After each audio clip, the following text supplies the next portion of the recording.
Pentol, gentol, pentolnya.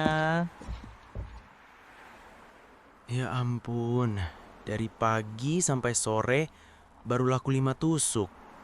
Padahal tadi pagi aku udah semangat banget. Kupikir hari ini bakal rame. Tapi nyatanya tetap aja sepi. Orang-orang cuman pada lewat aja. Gak ada yang nengok ke dagangan aku. Apa pentolku kurang enak ya? Atau mungkin aku yang kurang pandai nawarin? Semoga ada keajaiban. Di balik sepinya dagangan yang tak tersentuh, ada harapan yang tetap dijaga. Marno mungkin pulang dengan langkah berat hari ini, tapi hatinya masih menyimpan keyakinan bahwa esok bisa berbeda. Karena bagi orang-orang seperti Marno, menyerah bukanlah pilihan. Selama masih ada hari yang berganti, selama itu pula harapan akan terus ia bawa, bersama gerobak kecil dan doa yang tak pernah putus.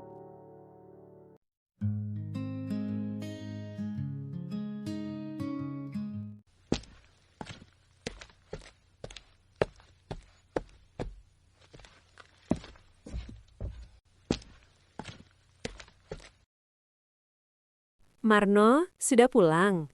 Gimana jualannya hari ini? Iya Bu, Marno pulang. Jualan hari ini sepi lagi Bu. Sepi lagi ya? Iya Bu, seharian cuma laku sedikit. Bahkan buat nutup modal aja belum cukup. Tidak apa-apa. Rejeki memang tidak selalu ramai. Semoga besok bisa lebih baik. Tapi semenjak awal usaha, kok begini terus ya Bu? Marno jadi kepikiran, takut nggak bisa bantu ibu. Takut nggak cukup buat makan kita. Marno, yang penting kamu sudah berusaha. Ibu tidak pernah menuntut lebih. Selama kita masih bisa makan seadanya, itu sudah cukup. Kan ibu juga masih kerja di laundry. Yang sabar ya.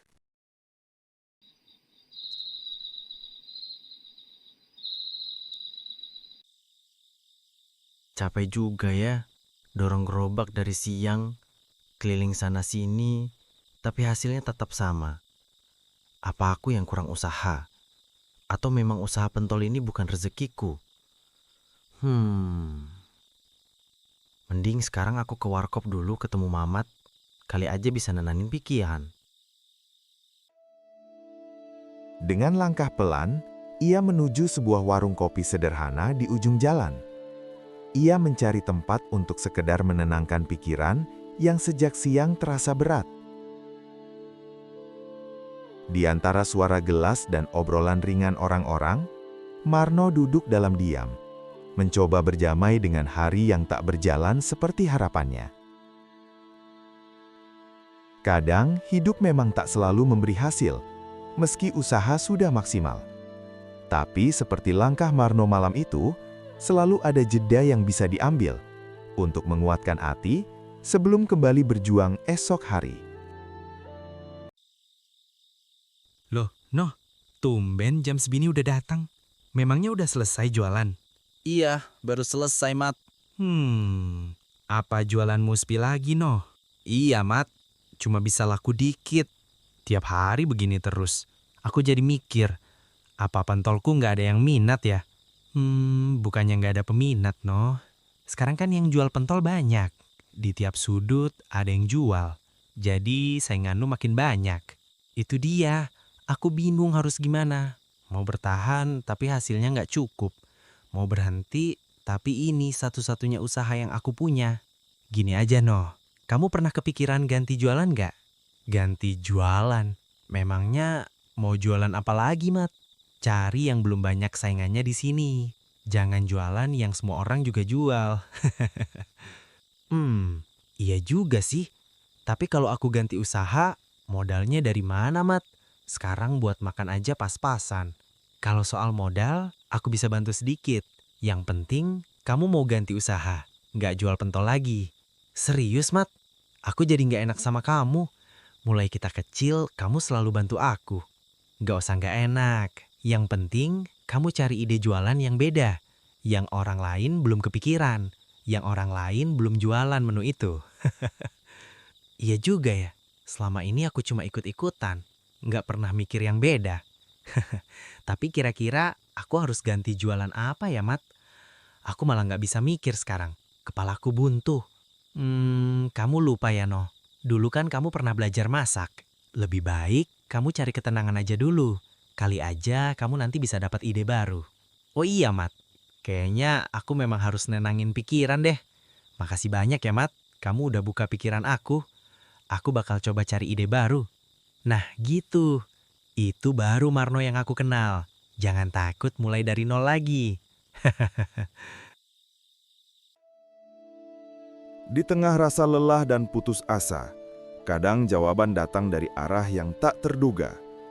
Malam itu, Marno tak hanya menemukan tempat untuk beristirahat, tapi juga secercah harapan baru.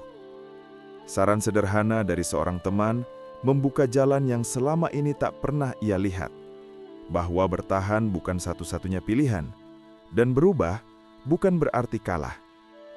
Dengan langkah yang mungkin masih ragu, tapi hati yang mulai yakin, Marno bersiap menatap hari esok, sebuah awal baru untuk mencari rezeki dengan cara yang berbeda.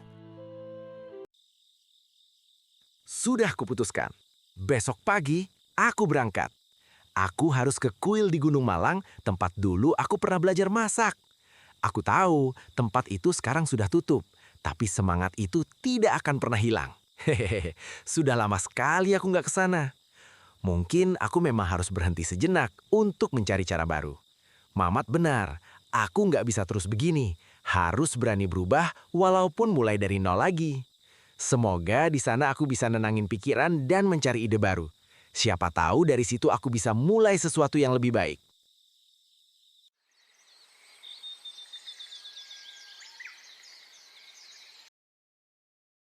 Loh, Noh, kamu nggak jualan hari ini? Enggak dulu, Bu. Ini ada yang Marno mau bicarakan. Mau bicara apa, Noh? Marno mau minta izin. Beberapa hari ke depan nggak jualan dulu. Loh, memangnya kenapa? Marno cuma capek pikiran. Jualan makin sepi. Dan Marno takut kalau terus begini malah makin terpuruk. Pagi ini, Marno mau ke kuil di Gunung Malang, Bu. Tempat dulu Marno pernah belajar masak di sana. Marno mau menenangkan pikiran, sekalian cari inspirasi buat usaha baru. Iya, No, Ibu izinkan. Ibu nggak melarang. Selama itu untuk kebaikanmu. Makasih, Bu. Marno bakal berusaha yang terbaik. Doakan Marno ya, Bu. Semoga pulang nanti, Marno sudah punya arah yang jelas. Pasti Ibu doakan. Pergilah dengan tenang. Cari jawabanmu di sana. Iya, Bu. Marno berangkat dulu. Hati-hati di jalan. Ibu tunggu kabar baik darimu.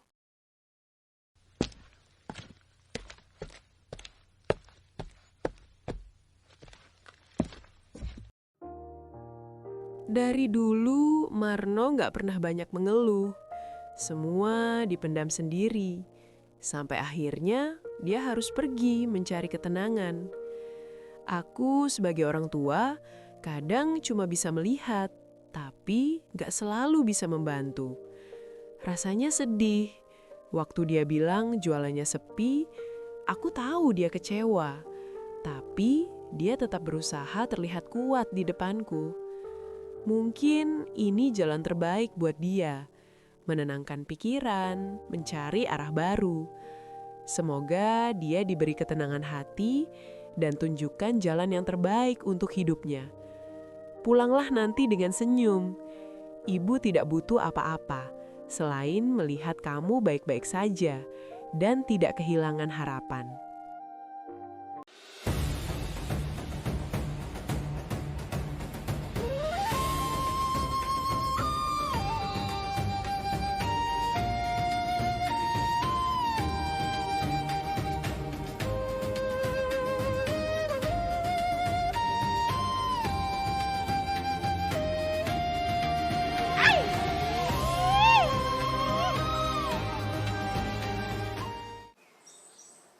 Wah, sudah lama sekali aku nggak ke tempat ini.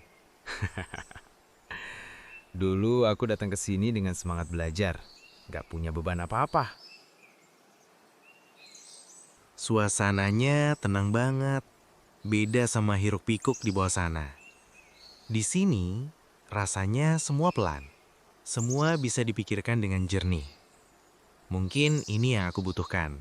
Berhenti sejenak dari semua kegagalan, dari rasa capek yang terus numpuk.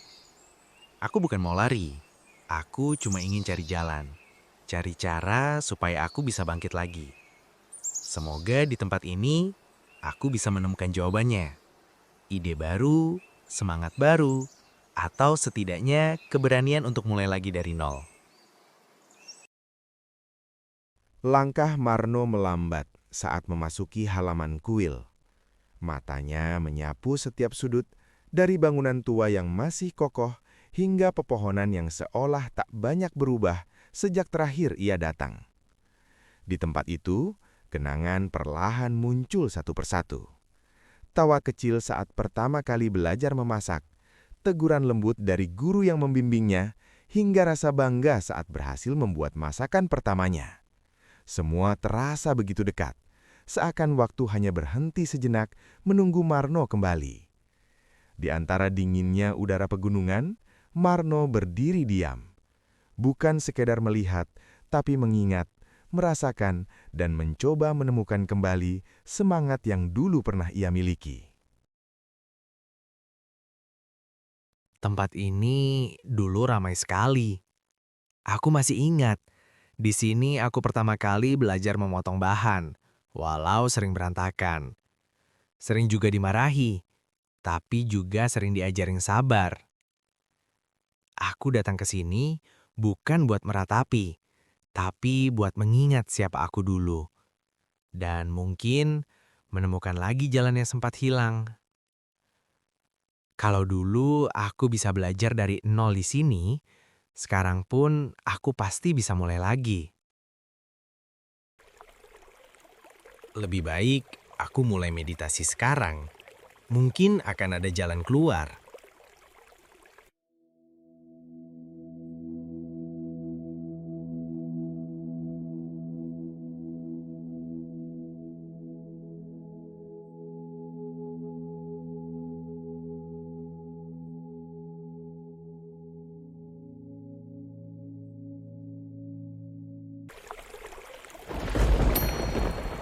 Marno, tenangkan hatimu.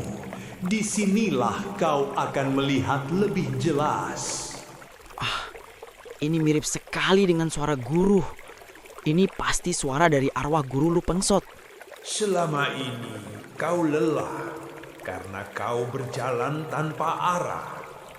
Tapi sesungguhnya jalan itu sudah pernah kau pelajari. Teknik pisau cakar naga, kau masih mengingatnya, bukan? Itu bukan sekadar cara memotong bahan.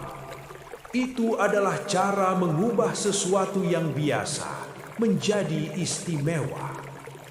Dengan satu gerakan, kau menciptakan lekukan. Dengan ketelitian, kau menciptakan tekstur. Dan dengan kesabaran, kau menciptakan keunikan. Jika kau ingin bangkit, jangan ulangi cara lama. Gunakan apa yang sudah kau pelajari di sini. Biarkan tanganmu bekerja dengan rasa. Biarkan pikiranmu menciptakan bentuk yang belum pernah ada. Jangan takut gagal, karena dari situlah kau akan menemukan jati dirimu. Bangkitlah dan ciptakan sesuatu yang akan membuat orang mengingatmu. Pisau cakar naga. Teknik yang dulu kupelajari. Selama ini aku benar-benar melupakannya. Teknik ini membuat bahan makanan biasa menjadi luar biasa. Mengeluarkan cita rasa yang benar-benar dahsyat. Selama ini aku cuma ikut arus. Sekarang waktunya aku buat jalanku sendiri. Marno, inilah awal kebangkitanmu. Sekarang aku sudah mendapatkan ide baru. Aku tahu bahan apa yang harus aku olah. Terima kasih, Guru.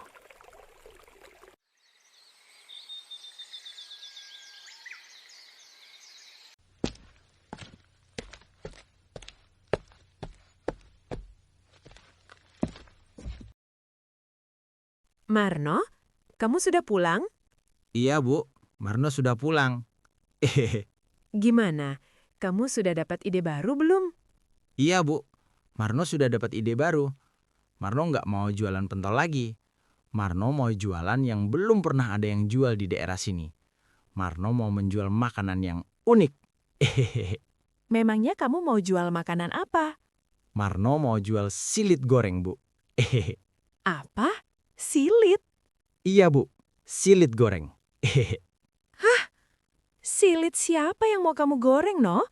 Pulang semedi kok kamu malah jadi plenger gini? Ya ampun, Gusti. Ya, silit ayam, Bu. Dengan teknik pisau cakar naga, Marno bisa bikin silit goreng menjadi jajanan yang luar biasa. Ibu tenang aja, ini pasti berhasil kok. Ya sudah, no. Terserah kamu aja. Ibu cuma bisa bantu doa. Kamu jauh-jauh semedi di gunung, ternyata cuma mau jualan silit. Marno akhirnya memilih berubah. Dari penjual pentol, kini ia mencoba silit goreng dengan teknik pisau cakar naga yang membuat rasanya lebih unik dan berbeda. Dengan keyakinan baru, Marno percaya perubahan kecil bisa membuka jalan rezeki yang lebih besar. Biasanya aku jalan sambil mikirin dagangan yang sepi. Tapi sekarang aku jalan dengan ide baru di kepala. Silit goreng. Siapa sangka dari bahan sederhana begitu bisa jadi peluang baru. Dengan teknik pisau cakar nagaku, aku akan menyajikan silit goreng yang benar-benar gurih dan nikmat. Ini bukan cuma soal jualan. Ini soal membuktikan kalau aku bisa bangkit. Ayo Marno, langkah pertama dimulai dari sini. Silakan Mas, mau beli apa? Sayap, paha atau dada? Masih seger-seger nih Mas, baru dipotong. Bapak jual silit nggak? Hah? Silit? Saya nggak jual silit Mas. Saya cuma jual ayam potong. Maksud saya silit ayam, Pak. Kalau boleh, saya beli silitnya aja 10 kilo. Bisa, Pak? Hah? Serius? Masnya mau beli silitnya aja? Iya, Pak. Saya butuh itu. Waduh, biasanya orang malah dibuang itu Mas. Nggak banyak yang mau. Justru itu, Pak. Saya mau coba olah jadi sesuatu yang beda. Tapi saya ingetin ya Mas, silit itu nggak gampang diolah. Kalau salah bersihin atau masaknya, baunya bisa kuat. Iya, Pak. Saya tahu. Makanya mau coba serius. Nggak cuma serius, ini butuh teknik juga. Harus benar-benar teliti. Bisa dibilang, yang masak silit ini tingkat teknik memasaknya sudah tinggi. Iya, Pak. Saya paham kok. Saya sudah mempelajari teknik memasak itu. Kalau begitu, ini silit-silitnya Mas. Saya cuma ada 5 kilo. Semoga berhasil ya Mas. Amin. Makasih banyak, Pak. Di tengah keraguan banyak orang, Marno akhirnya mendapatkan bahan yang ia cari. Sesuatu yang dianggap tak bernilai, kini menjadi awal dari harapan baru. Dengan langkah mantap, ia melangkah pulang, membawa bukan hanya bahan masakan, tapi juga keyakinan untuk memulai perubahan. Ini dia, awal dari semuanya. Dulu orang mungkin nggak kepikiran buat ngolah ini. Tapi sekarang aku justru nggak sabar. Aku harus ingat semua yang kupelajari. Bersihin dengan benar, potong dengan teknik cakar naga, jangan asal. Ini bukan hanya sekedar masak, tapi ini pembuktian. Ayo Marno, tunjukkan kalau kamu bisa bikin sesuatu yang beda. Hari ini semuanya dimulai dari dapur ini.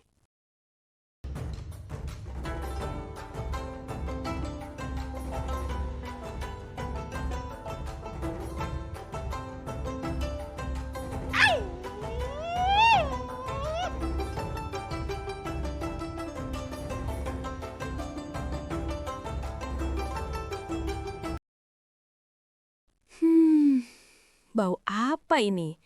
Harumnya beda, bukan seperti masakan biasa. Ada wangi gurih, tapi juga seperti dibumbui dengan cara yang lain. Marno lagi masak apa ya? Ini pertama kalinya aku mencium aroma seperti ini dari masakannya. Dulu dia masak biasa saja, tapi hari ini sangat berbeda. Sepertinya Marno benar-benar menemukan sesuatu yang baru. Kalau aromanya saja sudah begini, rasanya pasti lebih istimewa. Marno, kamu masak apa? Harumnya sampai ke depan. Ini Bu, Marno coba masak yang baru. Ini sate silit goreng ya? Iya Bu, tapi sudah diolah berbeda. Marno pakai teknik yang dulu pernah dipelajari. Boleh Ibu coba? Boleh banget Bu. Ini, hati-hati, masih panas.